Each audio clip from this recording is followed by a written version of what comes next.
बिस्मिल्लाहिर्रहमानिर्रहीम।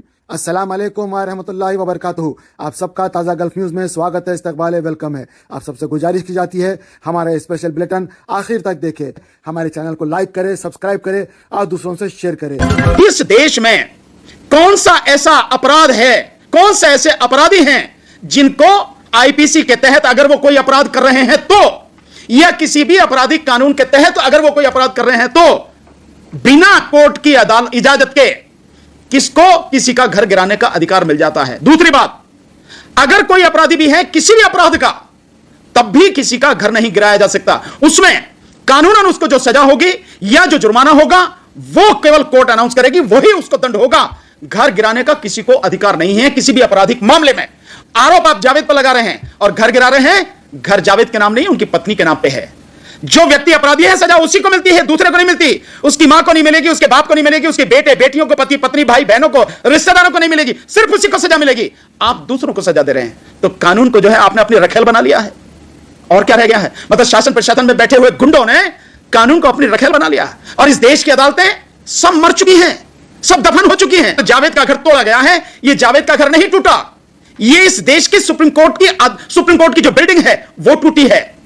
यह इलाहाबाद हाईकोर्ट की जो खूबसूरत बिल्डिंग है वो टूटी है और उसके नीचे दफन हो गई है इलाहाबाद हाईकोर्ट और यहां पे इस देश की सुप्रीम कोर्ट न्यायालय दफन हो गई है, उनकी कब्र खुद गई है। हकीकत यह है, कोई कानून भी तो होगा, किसी तरह तो होगा, कोई नहीं बोल रहा। सर, पूर्व जजों ने सीजेआई को पत्र लिखा है कि संविधान का मजाक बनाया जा रहा है, तो क्या कहेंगे इस पे? बिल्कुल, उन्होंने सही कहा है।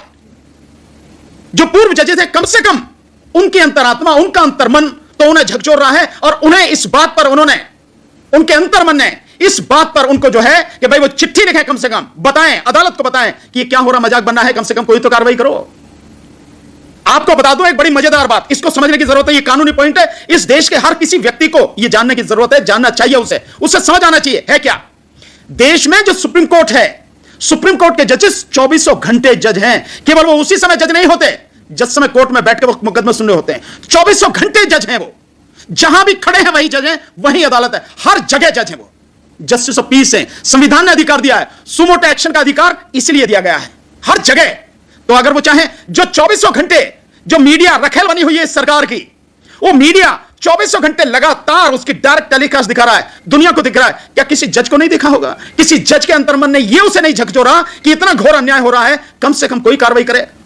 कोई भी इलाहाबाद हाई कोर्ट का कोई जज या सुप्रीम कोर्ट का कोई जज प्रिंसिपल सेक्रेटरी को एक जरा फोन करके पूछ ही लेता, सिर्फ इतना ही, क्या कार्रवाई हो रही है, कैसे हो रही है, बस इतनी ही जरूरत थी। या इस उत्तर प्रदेश के डीजीपी से पूछ लेता, क्या तमाशा हो रहा है भाई, क्या ये हो रही है, किस तरह से, किस कानून के तहत हो रही है, बस इतना ही। अपने आप सब रुक जाना था। किसी को नहीं दिखा, किसी के भी संज्ञान में नहीं आया। हाई कोर्ट के जजेस इस प्रदेश की कहीं भी 2400 घंटे वो जज हैं, जैसे सुप्रीम कोर्ट के जज हैं हर जगह। क्या ये पता नहीं? दूसरा, इसके अलावा जो बात बता रहा हूं, देखिए, कोई भी कानून है, इस देश के कानून की जो आधारशिला है बहुत जबरदस्त तरीके से संत लोग थे जिन्होंने बनाई। और कानून यह कहता है कि जब तक कोई व्यक्ति अपराधी सिद्ध नहीं हो जाता, उस पर आपने आरोप लगाए, कोई दिक्कत नहीं, एफआईआर करी, चार्जशीट फाइल करी, कोई दिक्कत नहीं, लेकिन जब तक अदालत से दोषित सिद्ध नहीं हो जाता तब तक वो पूरी तरह से बेगुनाह है। और इसके अलावा चाहे 100 के 100 गुनहगार छूट जाएं, लेकिन एक भी बेगुनाह को सजा नहीं होनी चाहिए। सजा की बात, घर तोड़ना तो कहीं भी नहीं है, दूर तक भी नहीं है, ना संविधान में, ना किसी कानून में। सर, कानून व्यवस्था बनाए रखने की कानून व्यवस्था सरकार की भी तो जिम्मेदारी है। सरकार की जिम्मेदारी गुंडागर्दी करने की नहीं है, कानून और व्यवस्था बनाए रखने की है। कानून और व्यवस्था बनाए रखने में जो दोषी हैं, अपराधी हैं, कानून के तहत काम करोगे ना आपने तो वही साथ के साथ में ना एफआईआर लिखी ना कुछ किया आपने, या आपने एफआईआर भी लिख ली तो एफआईआर भी लिख ली, इन्वेस्टिगेशन भी हो गई, अदालत में मुकदमा भी चल गया आप ही की अदालत में, और आपने बुलडोजर लिया और तोड़ दिया सब कुछ। आप ही कंप्लेंट करने वाले, आप ही इन्वेस्टिगेशन करने वाले, आप ही मुकदमा सुनने वाले, और आप ही फैसला सुनाने वाले, और फैसले को लागू करने वाले भी आप ही। सब कुछ एक झटके में हो गया, सिर्फ 2 दिनों में। यूं मतलब जिस तरह से सरकार ने गुंडागर्दी करके मजाक बना रखा है, पूरे मुस्लिम समाज के खिलाफ जिस तरह से एक तरफा कार्रवाई की जा रही है, इससे जघन्य अपराध कोई और होगा नहीं। और ये इस अपराध में शामिल है इस देश की अदालतें भी, चाहे वो सुप्रीम कोर्ट हो चाहे हाई कोर्ट हो।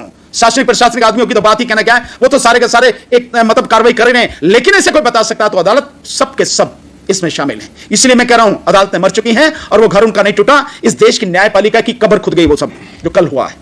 सर, आरोप तो मुसलमानों पर है कि वो दंगा करना चाहते हैं, दंगा भड़काने में सबसे आगे मुसलमान ही रहते हैं, उनको एक मुद्दा मिल गया और वो दंगा कर। मैंने अभी आपको क्या कहा, जब तक अदालत से यह सिद्ध ना हो जाए कि यह व्यक्ति दोषी है, तब तक कोई भी व्यक्ति दोषी नहीं है, तब तक वो निर्दोष है।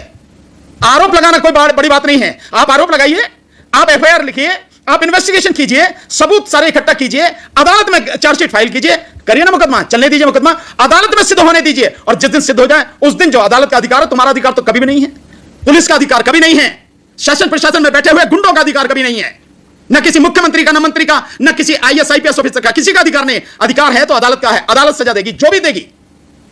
ये जो गुंडागर्दी चल रही है, देश को तबाही की तरफ जो बुरी तरह से ढकेला जा रहा है, ये बहुत खतरनाक स्थिति है। तो क्या सब न्याय की उम्मीद सरकार में नहीं रखी क्या? नहीं, सरकार में रखें यार। इस सब के बावजूद भी, इतना सब कुछ होने के बावजूद भी लगातार टारगेट करके केवल और केवल मुसलमानों के मकान तोड़े जा रहे हैं। उस सब के बावजूद कह रहे हो आपकी न्याय की उम्मीद रखें। न्याय की उम्मीद सरकार से क्या रखनी, जब अदालतों से न्याय की उम्मीद नहीं है। इसलिए तो मैं कहता हूं, मेरी बातें बुरी भी लगती होंगी, इस देश की मदद, ये देश, सरकार से भरोसा नहीं, ये देश अगर इसी तरह से चलता रहा तो तबाही की तरफ जा रहा है। बहुत बड़ी बात नहीं है, देश के जो हालात हो गए हैं, आर्थिक स्थिति इतनी बुरी तरह से देश की आर्थिक स्थिति उन गर्त में जा चुकी है जहां से निकल पाना लगभग असंभव सा नजर आ रहा है। धीरे धीरे महंगाई, अभी महंगाई की जो आई है, महंगाई आज की तारीख में सबसे ज्यादा इस देश में, इससे पहले इतनी महंगाई कभी नहीं रही। आज जो थोक सूचकांक है वो कहां से कहां पहुंच गया। बहुत महत्वपूर्ण सवाल, अगर किसी महिला के बयान से कुछ निकल जाता है मुझसे, तो क्या नहीं लगता है कि इस मामले में इतना उद्योग नहीं मचाना चाहिए मुसलमानों को?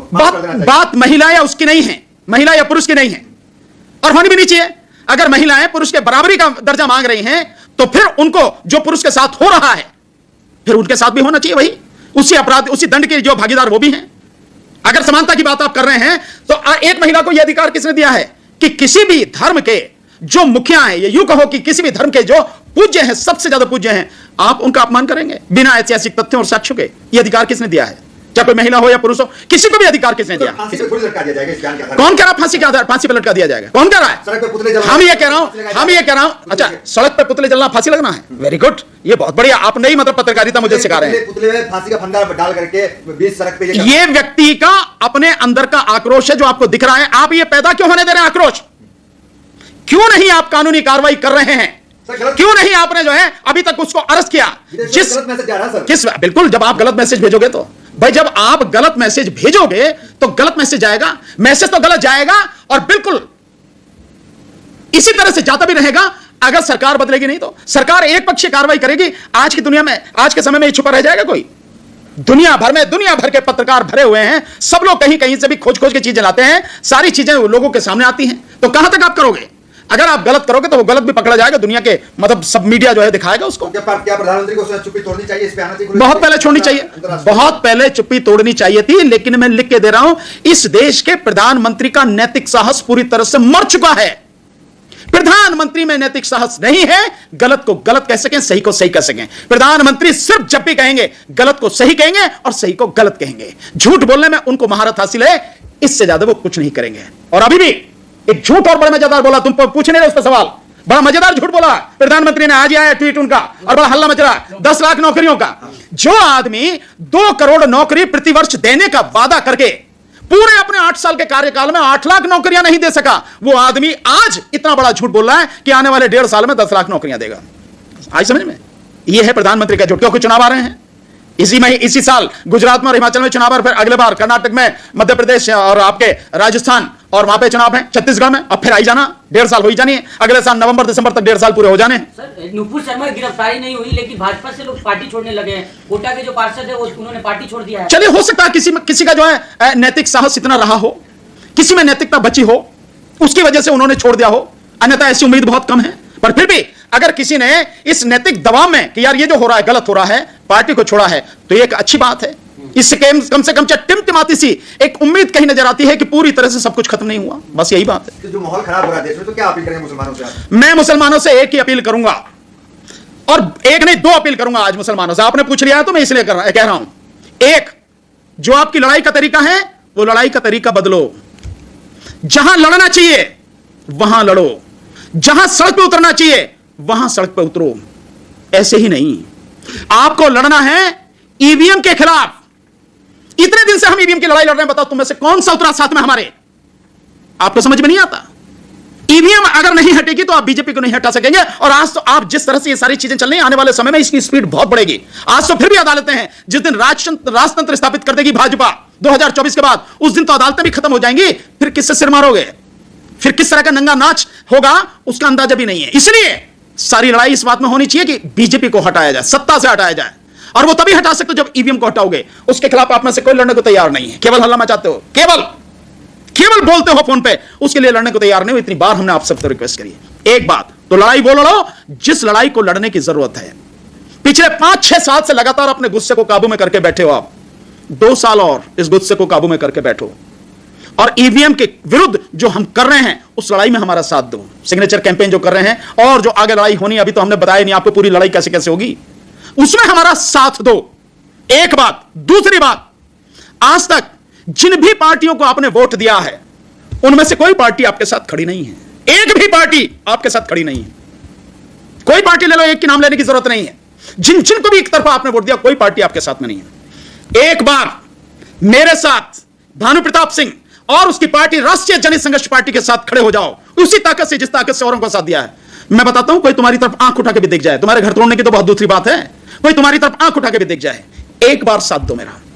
यह मैं आपसे कहना चाहता हूं, मुसलमानों से यह कहना चाहता हूं, और कहना चाहता हूं, अपने घरों में अखबार मंगाना बंद करो, अपने घरों में जो टेलीविजन है उस पर ताला लगा दो, हमेशा के लिए बंद कर दो, कम से कम 2 साल के लिए तो कर ही दो, कम से कम, अगर अपने आप को बचाना है, अपनी आने वाली पीढ़ी को बचाना है। यह मुझे उनसे कहना है। कोलकाता पुलिस ने भी समन भेजा है, कहा है कि नुपुर शर्मा को वहां पे पेश होने के लिए कहा गया। अच्छी बात है भाई, पुलिस ने समन भेजा है तो पुलिस अपनी कार्रवाई कर रही है, करे। लेकिन वो हमारे साथ अमित शाह खड़े हैं, गृह मंत्री। भाई मैं तो पहले ही कहा हूं भाई, गृह मंत्री ने सुरक्षा दी उसको, प्रधानमंत्री का पूरा सपोर्ट है उसको, और जहां तक कलकत्ता पुलिस बुला रही है तो इसी के लिए यही लगा देंगे सुप्रीम कोर्ट में, सुप्रीम कोर्ट से रिलीफ मिल जाएगा उसको।